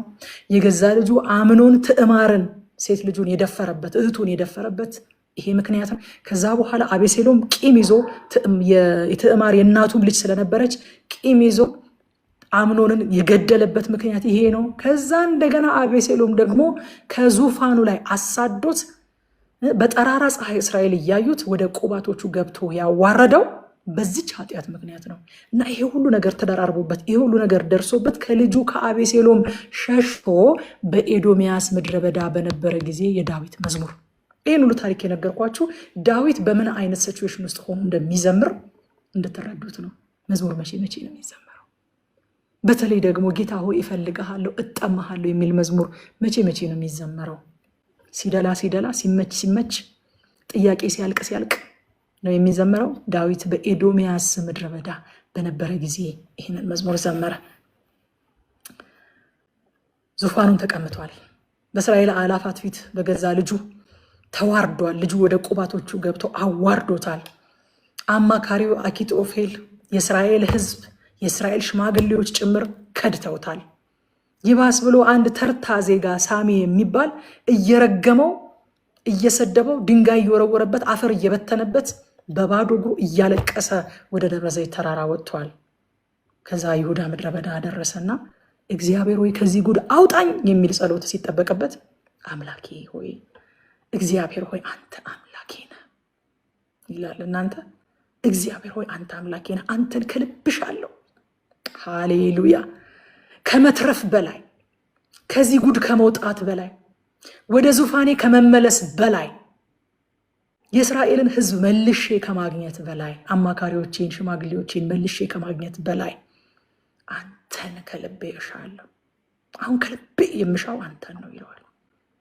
እንደው አጠገቡ ያሉት ሰዎች እንዴ ትንሽ አያፍርም እንዴ? ልክ እንደ ኢዮብ ሚስት እንደው ስደበውና ሞት አሁንም አንደበትን እንደጠበቅክ ነው እንዳለችው አጠገቡ የሚጸልይ ጸሎት ጠፍቶ ነው በዚህ ሰዓት አሁን ይህን ጸሎት የሚጸልየው የሚለው አይመስላችሁ?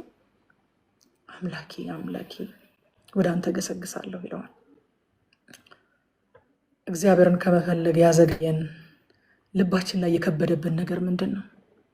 እስኪ ጌታን እንፈልግ ጌታን እንጠማ ሲባል የደላህ ያስባለን ነገር ምን ይሆን? ምን አይነት ከባድ ነገር ውስጥ ብናልፍ ይሆን ወዳጆቼ? ከዳዊት የባሰ ከባድ ነገር ውስጥ እንሆን?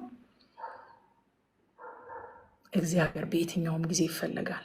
ዳዊት ዙፋንም ላይ ሆኖ እግዚአብሔርን ይፈልጋል። ቁጭ ብሎ በዙፋኑ ላይ ያሰላስላል። ቤተ መንግስት ውስጥ ቁጭ ብሎ ስለ እግዚአብሔር ነው የሚያሰላስለው። አሰላስሎ ናታንን ጥሮልኝ ይላል። ከዛ ናታን ሲመጣ እኔ እንደውም ከዛሬ ጀምሮ እዚህ በዝግባ የተሰራ ቤተ መንግስት ውስጥ አልኖርም። ለምን? ዳዊት የእግዚአብሔር ታቦት ድንኳን ውስጥ እያደረ እኔ እንደዚህ ያማረ በዝግባ የተሰራ እንትን ውስጥ መኖር አለብኝ? አልኖርም።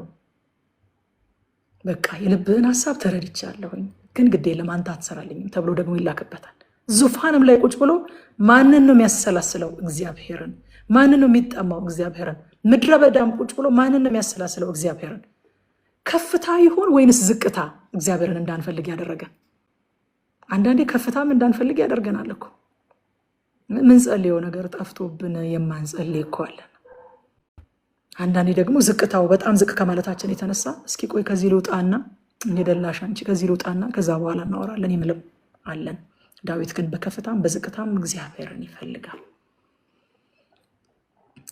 ዳዊት በእነዚህ ሁሉ ነገሮች ልቡ አልተያዘም። በከፍታም ልቡ አይያዝም፣ በዝቅታም ልቡ አይያዝም። ለዛ ነው ሐዋርያው ጳውሎስ ከእግዚአብሔር ፍቅር የሚለየን ማን ነው አለና ሁለቱንም ነው የሚያወራው። ከፍታ ዝቅታ፣ ሰው ቢሆን መልአክ ቢሆን ያለው ቢሆን የሚመጣው ቢሆን ልዩ ፍጥረት እንኳን ቢሆን በክርስቶስ ኢየሱስ ካለ ከእግዚአብሔር ፍቅር እንዳይለየን ይህንን ተረድቻለሁኝ ይላል። ሃሌሉያ። እና በቤተ መንግስት ብቻ ሳይሆን በምድረ በዳም አንተ አምላኬ ነህ ይለዋል። አንተ አምላኬ ነህ። ዳዊት አያችሁ ከምንጩ የሚገኘውን ጥቅማ ጥቅም ሳይሆን ራሱን ምንጩን እግዚአብሔርን ነው የሚፈልገው። ምሳሌ ምዕራፍ 15 ቁጥር አንደኛ ሳሙኤል ምዕራፍ 15 ቁጥር 25 ላይ እዛ ምድረ በዳ ሆኖ የተናገረውን ክፍል እናገኘዋለን።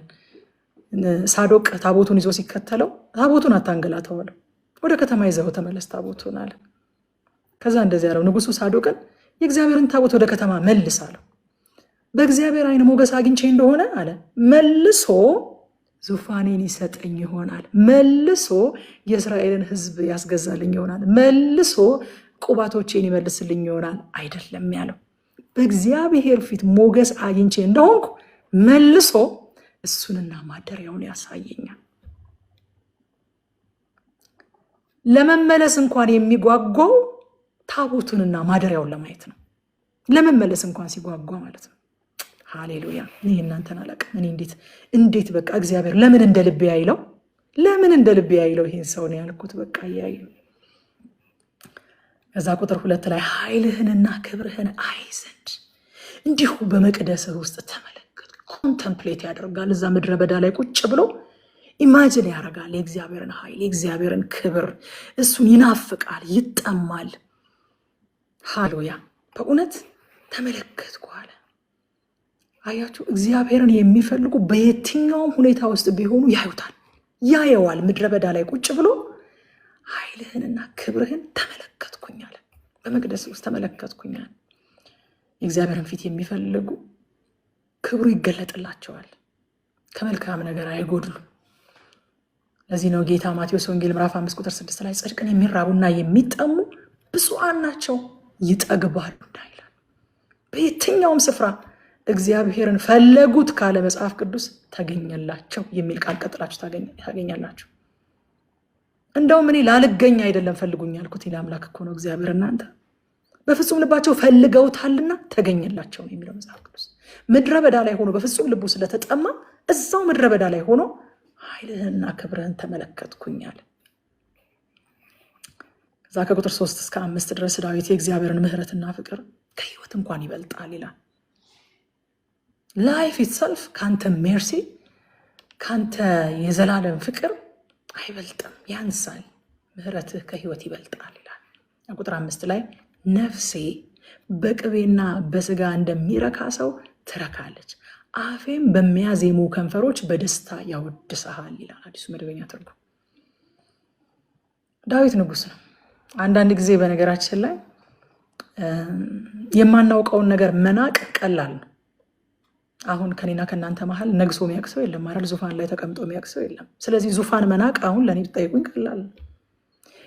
አውቆ መናቅ ግን ከባድ ነገር ነው ወዳጆች። አውቆ ይዞ መናቅ ከባድ ነው። እውነተኛ መናቅ ደግሞ ይዛችሁ መናቅ ነው።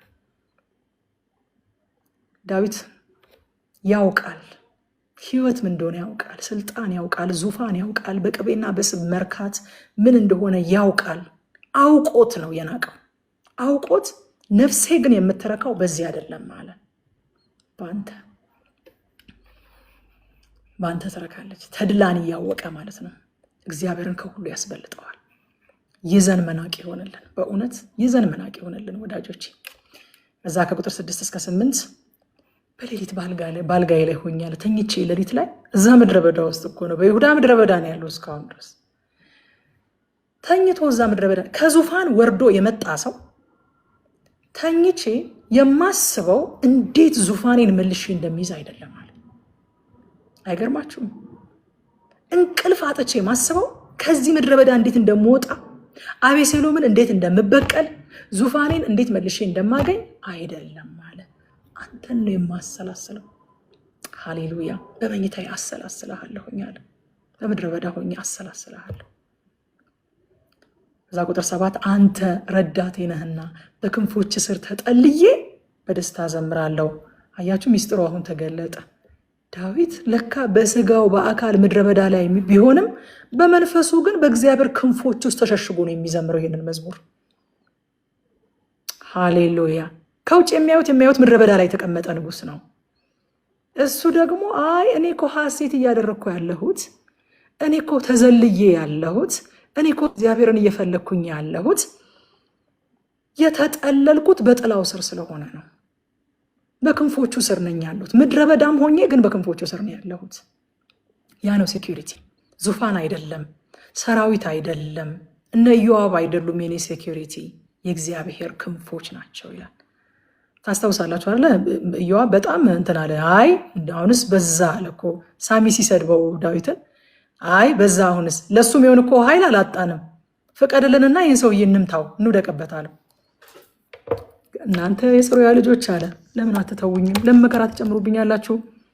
ይሄ ሰውዬ እግዚአብሔር ስደበው ብሎት እንደሆነስ የሚሰድበኝ፣ ይልቁንም የእሱን ግፍ የእሱን ስድብ እግዚአብሔር ይቆጥርልኝ ይሆናል። ተውት፣ አትንኩታል። እኔ በሰይፍ መዋጋት አልፈልግም። እግዚአብሔር ራሱ እንዲዋጋልኝ ነው የምፈልገው። አያችሁ፣ ምድረ በዳ ላይ ይህን ዝማሬ እንዲዘምር የሚያውቀው እነ ኢዮአብ በጣም ጠንካራ ስለሆኑ፣ በጣም የተዘጋጀ የተደራጀ ሰራዊት ስላለው በእነሱ ተማምኖ አይደለም። በክንፎችህ ጥላ ተሸሽጌ ነኝ ያለሁት ይላል። ሃሌሉያ። ቆላስይስ ምዕራፍ 3 ቁጥር 3 ላይ እንደዚህ ይላል፣ ሞታችኋል፣ ሕይወታችሁም በእግዚአብሔር ከክርስቶስ ጋር ተሰውሯል። ወገኖቼ ጌታ እንደዚህ ያለ ስጋን የሚገድሉትን አትፍሯቸዋል። ለምን? ዋናው ተሰውሯል፣ ዘላለማችሁ ተሰውሯል።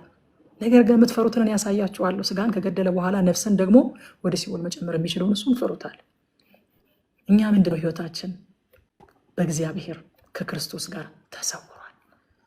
ስለዚህ መዝሙር የኛ ነው። ዳዊት የዘመረው መዝሙር የኛም መዝሙር ነው። ተሰውረናል፣ ተሸሽገናል። ከዛ ቁጥር 8 ላይ ነፍሴ አለ አንተን የሙጥኝ ብላለች፣ ቀኝ እጅህም ደግፋ ይዛኛለች አለ።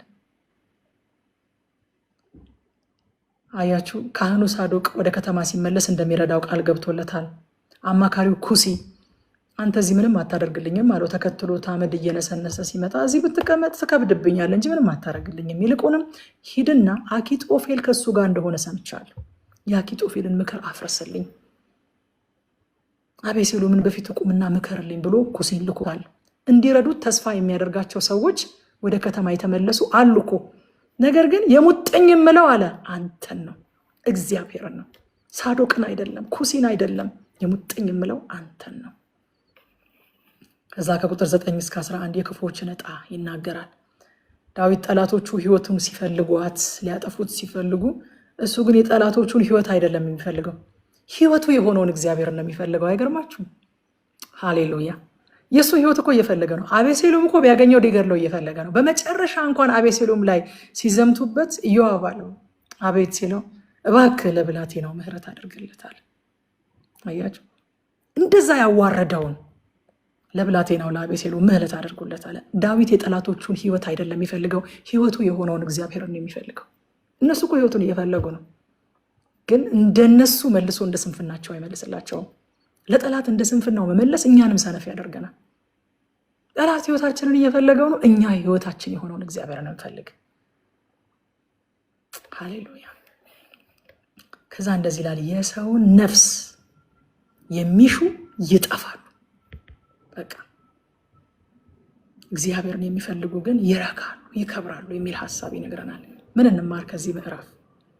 ምን እንማር? አንደኛ ከከባድ ጊዜያት ውስጥ እውነተኛ መንፈሳዊ ጥማት እንደሚወጣ እንማር። ይህ እኮ እውነት ነው።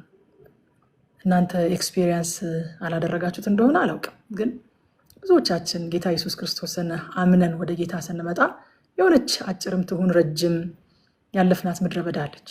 በጣም የሚገርመው ነገር ዞር ብላችሁ ስታስቡት በጣም መንፈሳዊ የሆናችሁበት፣ በጣም የጌታን ፊት የፈለጋችሁበት፣ እግዚአብሔር ለሚመጣው ዘመናችሁ የሚሆነውን ነገር ሁሉ እናንተን ያስታጠቀበትና የተናገረበት ጊዜ ያ ጊዜ ነው። እና ምንድነው የምትይን ካላችሁ በከባድ ጊዜ እያለፋችሁ ያላችሁ ሰዎች አታባክኑት። ጓደኛ የሌላችሁ፣ ማንም የማይፈልጋችሁ፣ ምንም አይነት ኢቨንት ላይ የማትጠሩ ወዳጆቼ ቀን ይመጣል በጣም ቢዚ የምትሆኑበት። እንደው ማገልገል እየፈለጋችሁ የአገልግሎት በር የተዘጋባችሁ ቀን ይመጣል። የአሁኑን ጊዜ ግን አታባክኑት።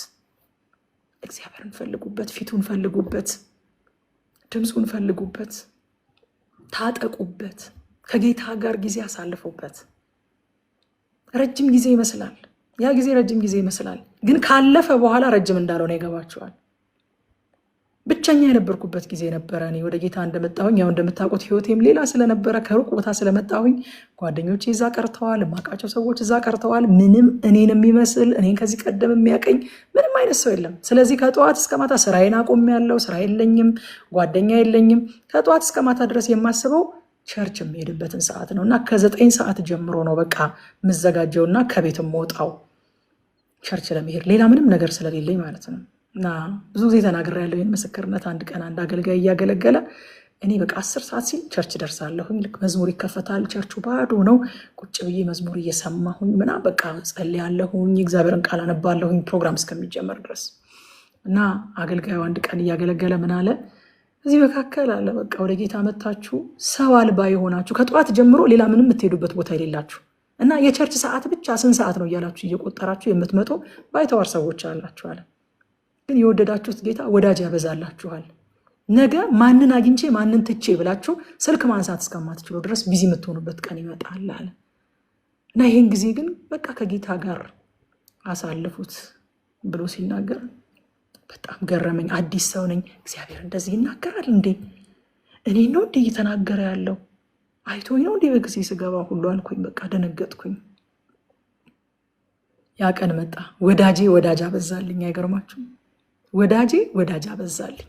የሚወዱኝ የሚፈልጉኝ፣ አብረውኝ ከኔ ጋር ሊውሉ፣ ቡና ሊጠጡ፣ ከኔ ጋር ሊጨዋወቱ፣ ከኔ ጋር ሊጸልዩ፣ ከኔ ጋር የእግዚአብሔርን ቃል ሊያነቡ ሊያጠኑ የሚወዱ እናንተን ሁሉ ወዳጆች እግዚአብሔር ሰጠኝ ማለት ነው።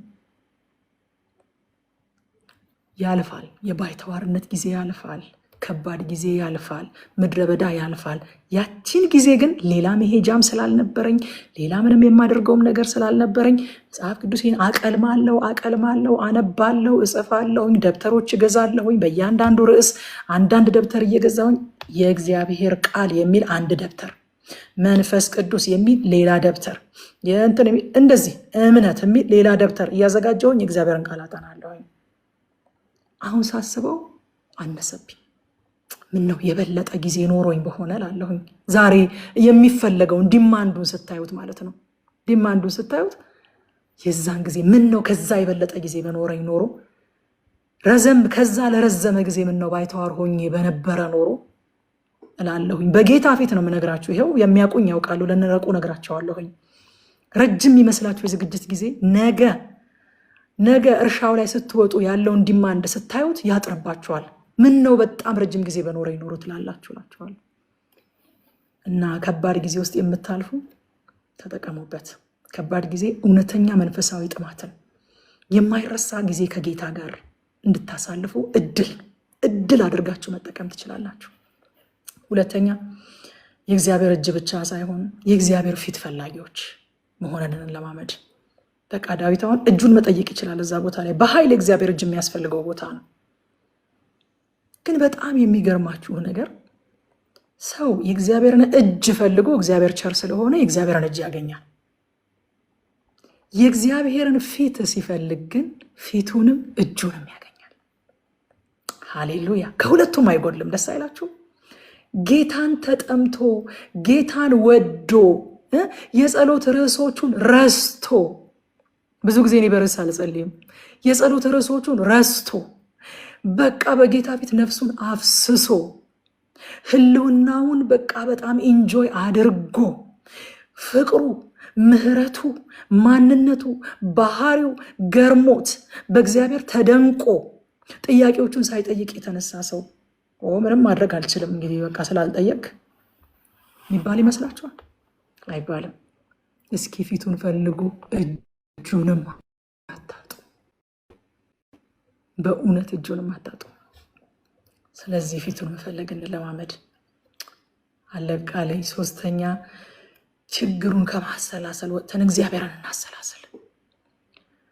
በቃ ሁሉ ነገር ሜዲቴት እንድናደርገው ይፈልጋል። ታውቃላችሁ አይደል?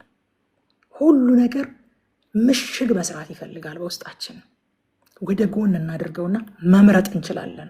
የምናሰላስለውን ነገር መምረጥ እንችላለን። አንድ ትልቅ የእግዚአብሔር ሴት እንደዚህ ትላለች፣ ቲንክ አባውት ዋት ዩ ቲንክ ትላለች። ወዳጆቼ ስለምን እንደምታስቡ አስባችሁ ታውቃላችሁ? እስኪ ቁጭ በሉና አሁን ስለምን እያሰብኩ ነው ብላችሁ አስቡ። እስኪ ሳታስቡ አታስቡ። እንደው ቃሉ የሆነ ግራ የገባው ይመስላል፣ ግን በደንብ ስሙት ይህንን ቃል። ሳታስቡ አታስቡ። ስለምን እንደምታስቡ መጀመሪያ አስቡ እና ምረጡ። ደግሞ መምረጥ እንደሚቻል መጽሐፍ ቅዱስ ይናገራል። በቀረውስ ደግሞ ብሎ መልካም ዜና ያለበትን፣ ምስጋና ያለበትን፣ ክፋት የሌለበትን፣ ጽድቅ ያለበትን፣ ንጽህና ያለበትን እነዚህን አስቡ። አያችሁ፣ መርጦ ማሰብ ይቻላል ማለት ነው። እኔ ወድጄ ነው አትበሉ። ባይቻል ኖሮ የእግዚአብሔር ቃል ይህን አስቡ አይልም ነበር። መምረጥ ይቻላል። ምናስበውን መምረጥ ይቻላል።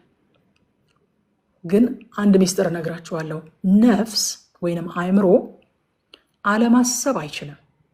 ከእንቅልፋችሁ ከነቃችሁበት ሰዓት ጀምሮ ያስባል። አለማሰብ አይችልም። ምንድነው እኛ ማድረግ የምንችለው? የሚያስበውን ነገር ቀድመን መስጠት። ቀድማችሁ ስጡት። ሳይቀድማችሁ፣ ቀኑ ሳይቀድማችሁ፣ ጠላት ሳይቀድማችሁ፣ ክፉ ሰዎች ሳይቀድማችሁ፣ የምታስቡት ነገር ሳይሰጧችሁ፣ ሚዲያው ቀድሞ ሳይሰጣችሁ ስጡት። የሚያስበው ነገር ላይ አእምሯችሁ። ነፍሴ ዛሬ የምታሰላሲው ይሄንን ነው። ዛሬ የምታሰላሲው ስለ እግዚአብሔር ምሕረት ነው። ዛሬ የምታሰላሲው ስለ እግዚአብሔር ባህሪ ነው። ስለ ፍቅሩ ነው ዛሬ የምታሰላሲው። ጥቅስ ስጧት። ቀኑን ሙሉ የምታሰላስለው። የምናስበውን መምረጥ እንችላለን። ችግሩን ማሰላሰል አቁመን እግዚአብሔርን እናሰላስል። ዳዊት መርጦን የሚታሰብ ነገር ስለሌለ አይደለም፣ መርጦን መምረጥ ይቻላል። መጽሐፍ ቅዱስ ነግሮናል፣ እንምረጥ። ጠላት ለክፉ ፈልገን እኛ እግዚአብሔርን እንፈልግ እንድናለን። ምዕራፍ 64 በእውነት 4 ተኩል ሆነ። ዛሬ በጣም ባጭሩ ጨርሳለሁ ብዬ ነበር ያሰብኩት፣ ግን በቃ ጌታ ምሕረት ያደርግልኝ፣ እናንተ ምሕረት አድርጎልኝ። መዝሙር ምዕራፍ 64 የተሳዳቢዎችን ቅጣት ነው የሚናገረው። ይሄ አጭር ነው፣ ቶሎ ጨርሳለሁ። እግዚአብሔር ክፉዎች በጻድቁ ላይ የዘረጉትን ወጥመድ ይገልጠዋል። መግለጥ ብቻ ሳይሆን ደግሞ ወደ ራሳቸው ይመልሰዋል። ከቁጥር 1 እስከ 2 ድረስ ዳዊት ጠብቀኝ ይላል። ጠብቀኝ ፈርቻለሁ፣ ጠብቀኝ ይላል። የጠላቶቹ ዛቻ እንዳስፈራው አይሸሽግም፣ ግን ደግሞ ከእግዚአብሔር እንደማይበልጡ ያውቃል። በእግዚአብሔር ማዳን ከመታመንም አልቦዘነም። አያችሁ፣ አንድ ጊዜ እንደው የገጠመን ነገር ምንም እንዳልሆነ ማውራት፣ ምንም እንዳልሆነ ማስመሰል እግዚአብሔር ማዳንም ማሳነስ ነው። አይመስላችሁም? ነገሩን ካቃለል ነው ምስክርነታችን ራሱ እኮ ይቀላል። እግዚአብሔር ከምን እንዳወጣን እኮ ይቀልብናል። ስለዚህ ዳዊት የጠላቶቹን ነገር አያቃልልም። ጌታም እኮ ብሏል፣ ኃይለኛውን ሳያስሮ አለ። ኃይለኛ መሆኑን አላቃልልም፣ ግን ከሱ በላይ ኃይለኛ እንዳለ ደግሞ ነግሮናል። አያችሁ፣ መካድ መንፈሳዊነት አይደለም። ዳዊት ፈርቻለሁ፣ ጠብቀኝ ከነዚህ ሰዎች ይላል። የጠላቶቹን ዛቻ ፈርቷል፣ ግን ደግሞ የእግዚአብሔርን ማዳን ከመታመንም አልቦዘነም። ከዛ ከቁጥር 3 እስከ 6 በአንደበት የሚሰነዘርን ጥቃት ይነግረናል። የጦር መሳሪያቸው አንደበታቸው ነው። ጠላቶቹ መርዘኛ ተናዳፊ ቃል ይናገራሉ። ከዛስ ክፉ ምክር ይመክራሉ። ከዛስ የረቀቀ ሴራ ወይም ሐሰተኛ ክስ ደግሞ ያዘጋጃሉ በዳዊት ላይ። አያችሁ ወዳጆቼ፣ ሴም ቲንግ ነው። በነገራችን ላይ አዲስ ሰይጣን የለም። ያው ሰይጣን ነው። ያ ኤደን ገነት አዳምና ሔዋንን ያሳተው ያው በእግዚአብሔር ሰዎች ላይ በነ ዳዊት ላይ ሲነሳ የነበረው ያው ሰይጣን ነው እና ባህሪው እንደዚህ ነው ይለናል። በአንደበቱ ጥቃት ይሰነዝራል፣ ተናዳፊ መርዘኛ ቃል ይናገራል፣ ክፉ ምክር ይመክራል፣ የረቀቀ ሴራ ሐሰተኛ ክስ ያዘጋጃል። ስለዚህ ጠላታችን ኃይሉ በዋናነት አፉ ላይ ነው። አፉ ላይ ነው የሚያቆስለው፣ የሚያስተው፣ የሚሸነግለው፣ ወጥመድ የሚዘረጋው በአፉ ነው፣ በንግግር ነው። አዳምና ሔዋንን በምንድን ነው ያጠመዳቸው? በአፉ ነው። አፉ ላይ ነው ያለው ኃይሉ። ሽንገላው አፉ ላይ ነው ያለው። በዛውም ደግሞ የአንደበትን የንግግርን ታላቅ ኃይልም ደግሞ እናያለን። የሰዎችን አንደበት ተጠቅሞ ሰዎችን እንዴት እንደሚሰብር እግዚአብሔር የእኛን አንደበት ተጠቅሞ የወደቁትን እንደሚያነሳ፣ የተሰበሩትን እንደሚጠግን፣ የጠፉትን እንደሚያገኝ፣ ሰዎችን ወደ ሕይወት እንደሚናጠቅ ሰይጣንም ደግሞ በዛው በአንደበት ተጠቅሞ የራሱን ዓላማ ይፈጽማል። የአንደበትን ኃይል ያዕቆብ ሲነግረን እንደዚህ አለ።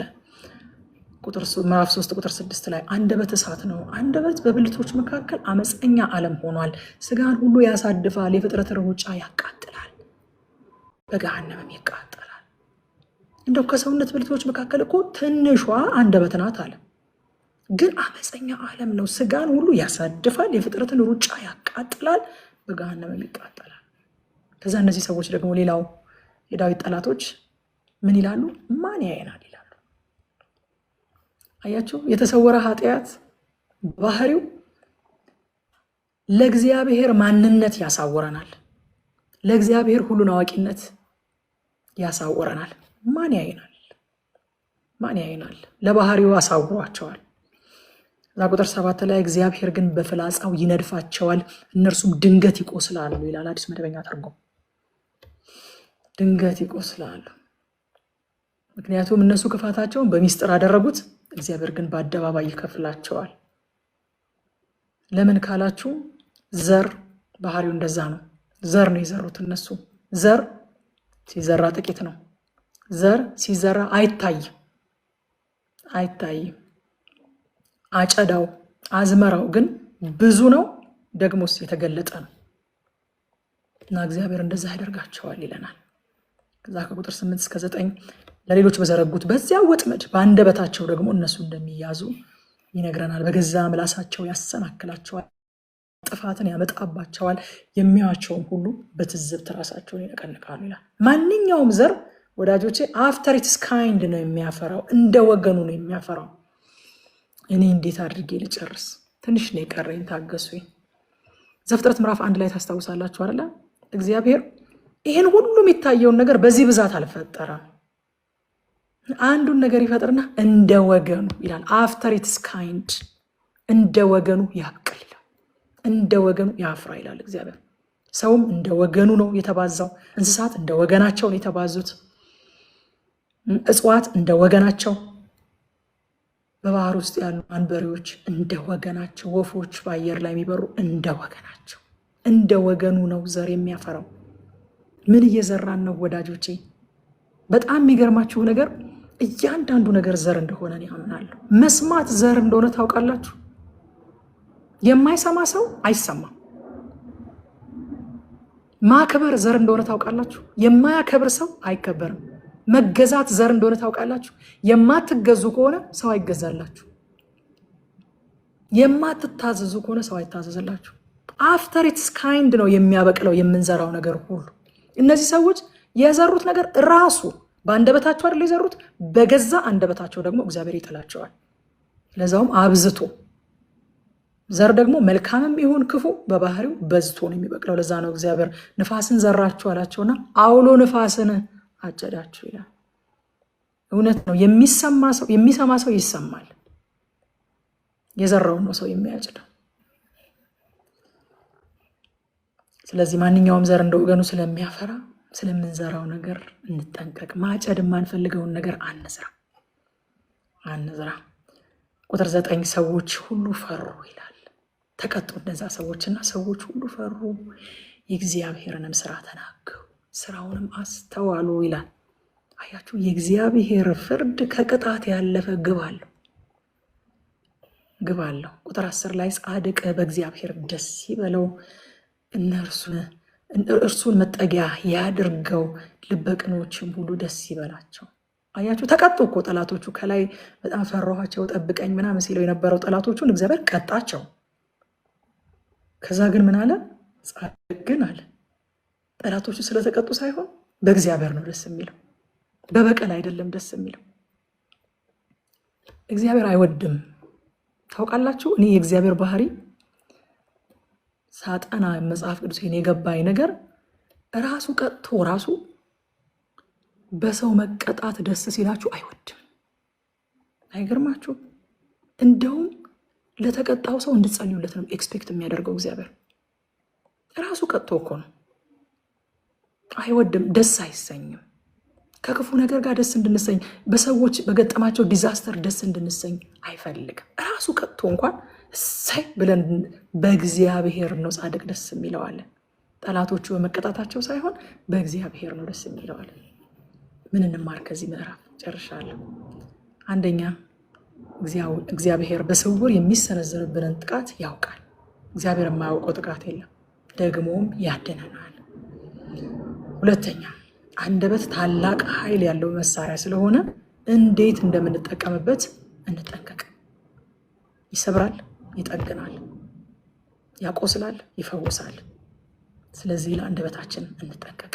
ሶስተኛ፣ በሚስጥር የዘራ ነው በአደባባይ በዝቶ ስለምናጭደው ስለምንዘራው ዘር እንጠንቀቅ። አራተኛ፣ በበቀል ሳይሆን በጌታ ደስ ይበለን። ሃሌሉያ።